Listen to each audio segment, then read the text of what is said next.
I'm Jack, 28 years old, a temp engineer.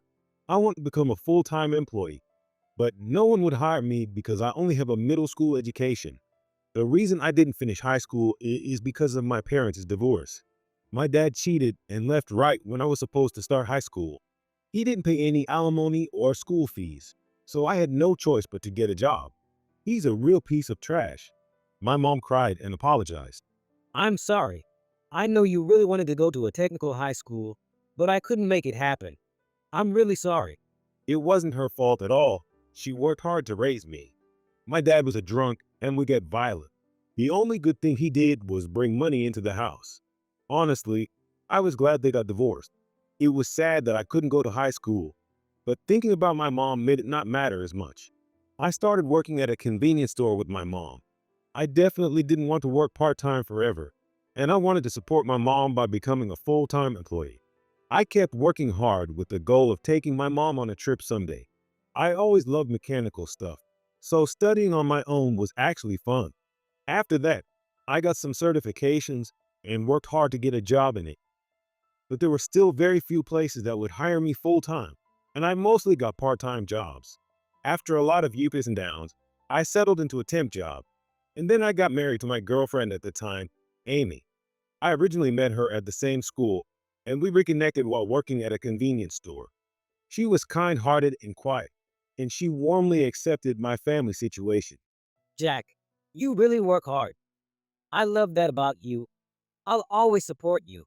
She got along well with my mom, and I thought she was the only one I could marry. Are you sure you want to live with someone like me? Of course. I love you too, and I'm happy to live together with you. She even agreed to live with my mom, and I thought there was no one better. Amy worked an office job. My mom continued working at the convenience store, and I worked as a temp. We spent several years together. We weren't wealthy, but we were genuinely happy. However, the barrier of not having a high school diploma was always there. There were a few times when the company considered hiring me full time, but it never got approved. Despite that, I didn't give up, and then something happened.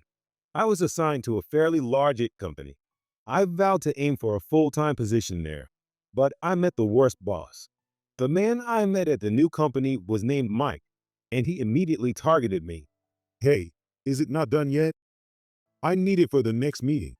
You said it was fine until the day after tomorrow. Ah, temps should just stay quiet and do their work. Mike was notorious for his bad behavior with women and was apparently assigned to this department as punishment. He caused various problems within the company, and being over 50 and still a section chief was likely due to that. Well, his attitude was probably a factor too. You're a high school dropout, right? No matter how hard you work, I don't want to be in the same office as a dropout. Don't think it's okay to be incompetent just because you're a dropout. Even without Mike's words, I was determined to work hard and continued studying. My work was going well, and other employees even consulted me. With my experience in various places, I handled all tasks confidently, and being relied upon for something I loved was truly enjoyable. I also valued relationships with clients. This was one of the most important things to me, knowing from experience that work exists because of the other party. I always tried to exceed their expectations with gratitude. At first, Mike spread bad rumors about me, so clients were cautious. However, if you work sincerely, they will understand. I'm really glad you're here. I was worried at first because of what I heard, but it was nothing like that. When the client representative said that, I was really happy. You're competent and sincere. We really want you. Thank you. I was thrilled to hear that from the largest company we dealt with. I secretly hoped they would hire me. Mike's harassment continued, but my work progressed smoothly, and after a year, his influence no longer bothered me. However, around that time, I was troubled by something else and don't remember much. Amy suddenly became distant. At first, she went out more, and then she started coming home in the morning. And when she was home, she would say, Why is this useless man here? I don't want to breathe the same air as a dropout. the once quiet and good Amy became more flashy and unrecognizable. She even started verbally abusing my mom. Can you not take a bath before me, you filthy old hag? You'll dirty the water. What's wrong with you lately? Why are you treating us so badly? I'm not being harsh. I'm just treating you as you deserve. Dropouts should just work quietly. I had reached my limit. I hired a detective agency to investigate Amy. I thought she was hanging out with bad friends. Otherwise, she wouldn't have become so foul-mouthed. I guessed she was going to clubs, but the result was unexpected. Amy was having an affair with Mike. The day after I got the results, I confronted Amy at home on a Saturday. Of course, I had my mom leave the house for a bit. Hey, you're cheating, aren't you? What are you talking about? You're cheating, right? I have proof. Oh, it's out. Amy easily admitted to the affair and even started talking about how they met without me asking. Remember when you came home drunk the other day? Oh, from the company party? Yeah, that's when I first met Mike. We exchanged contact info.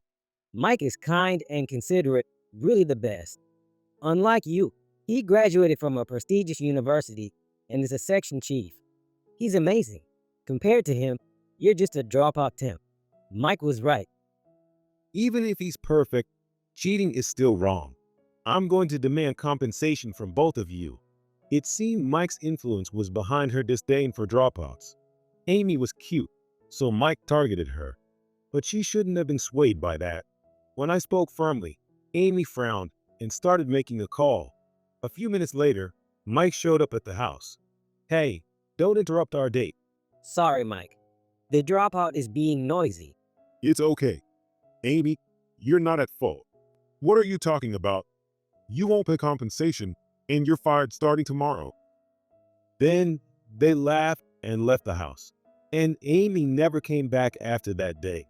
2 days later, on Monday, I was suddenly informed by the temp agency that my job was terminated and I was being pulled from the company.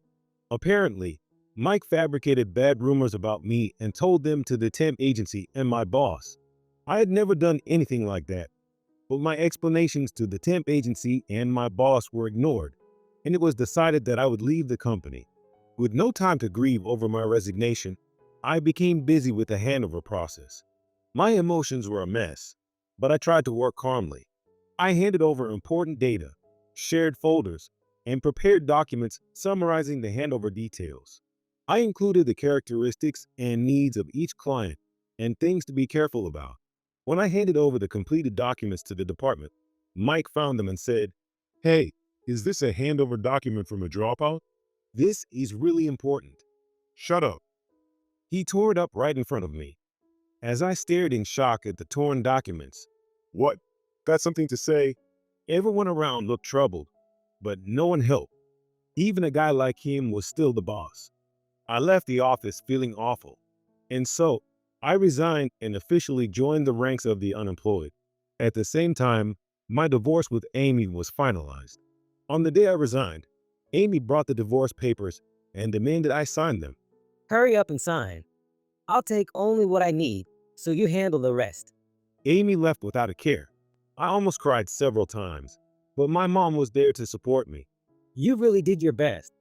It's unfortunate about Amy and your job, but I'll always be here for you.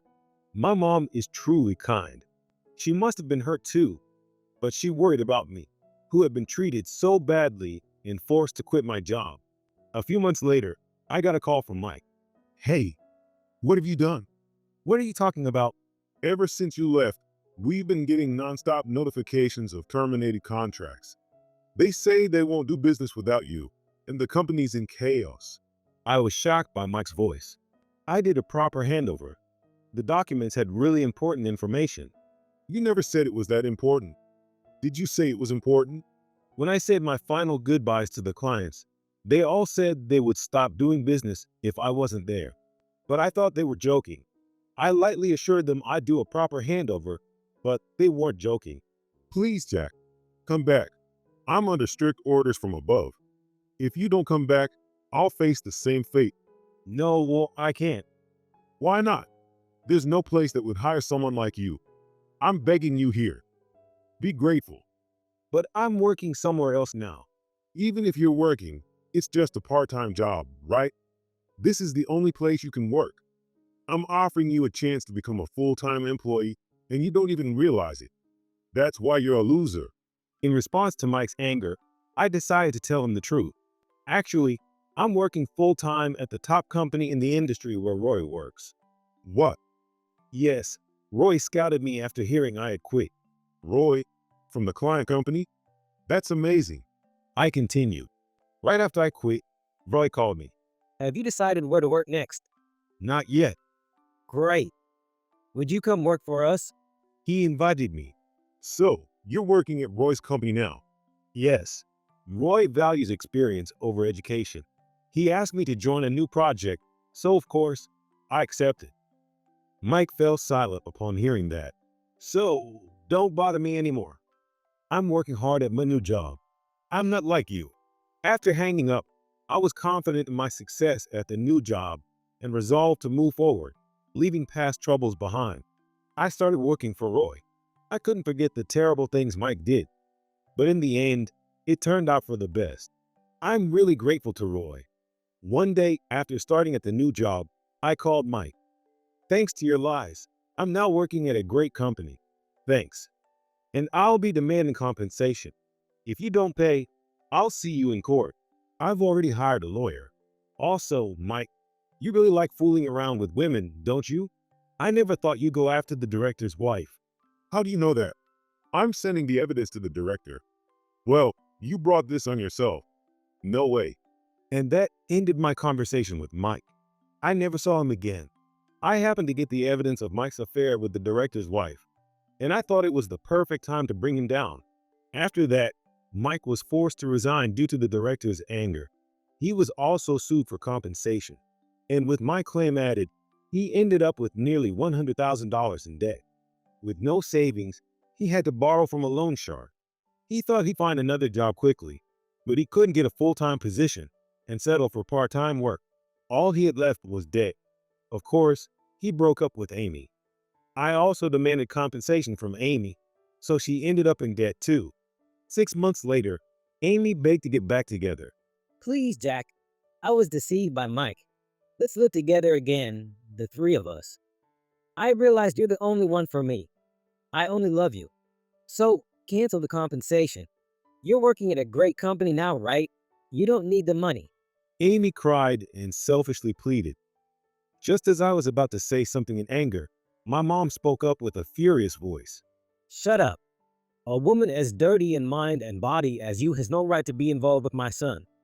You're a stranger now, so don't ever bother us again. It was the first time I saw my usually gentle mom so angry. Amy was scared and ran away. My mom's anger was truly powerful. I realized again that my loving mom is the strongest. In the end, Amy started working in the nightlife to pay off her debt. As for me, my life is going well. The new project was a huge success, and now I'm working on other projects.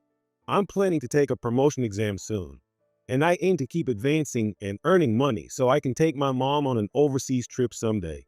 I want to repay her for everything she's done.